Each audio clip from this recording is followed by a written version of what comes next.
How do you create an engaged customer base for your business? In other words, how do you create and build and maintain high levels of customer loyalty? Well, fortunately, you know the answer, and it's called the golden rule, is treat other people the way you would want them to treat you. In fact, if you think of your customers like the most important members of your family, ask yourself, how would I treat somebody that I liked, loved, cared about in this particular situation?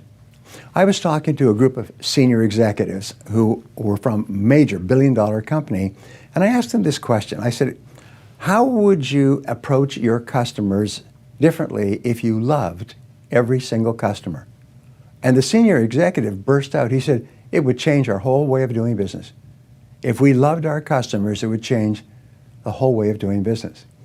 Now today, because of internet technology, there's something like 36 million internet businesses, every one of which, aside and apart from bricks and mortar business, every one of these businesses is doing everything possible to attract your customers away by offering them more and better products and services and by treating them better in every way they possibly can. The competition to acquire customers today and then to build customer loyalty is absolutely unbelievable. But the payoffs are phenomenal. I'll give you a simple example. Apple has developed an incredible technology for, first of all, getting customers, locking them to Apple. And remember, Apple was successful for many years as a PC company, computer company, but then PCs became commodities. And the only way you could sell a commodity was by lowering the price. So when Steve Jobs came back into Apple in 1996, 97, his first thing he did, he said, we've got to dramatically reduce our dependence on PCs. They had 104 different PC products at that time, and within 24 months, he cut out 100 products. He said, now that we have extra resources, now we need to develop something brand new. So they came up with the iPod.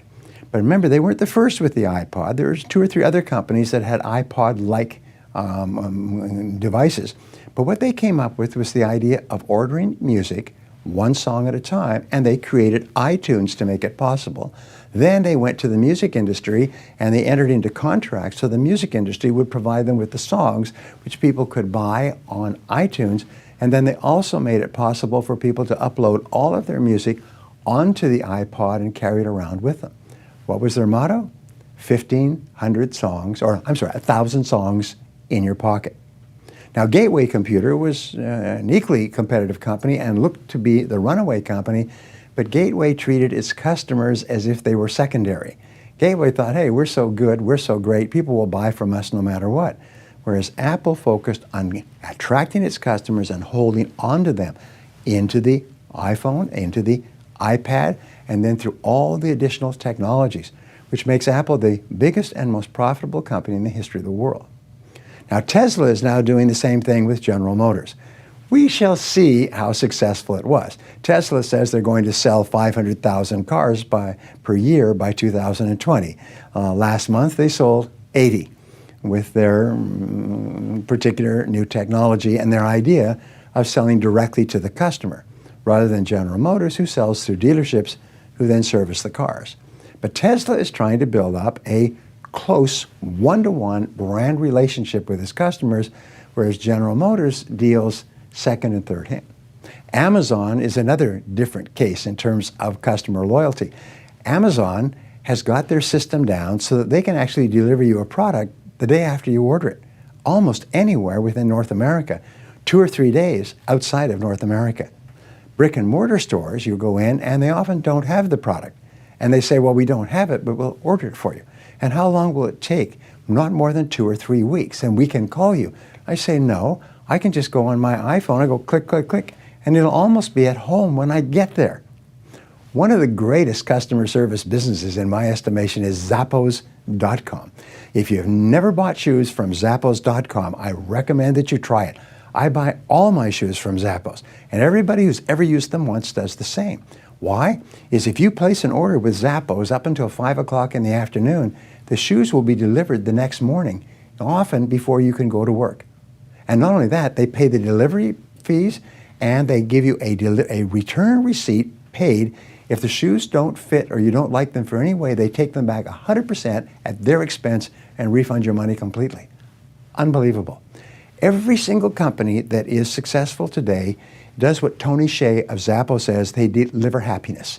They make their customers happier than their competitors. So the rule for success is simply this: is make your customers happy, and then make your customers happier, and then make them happier.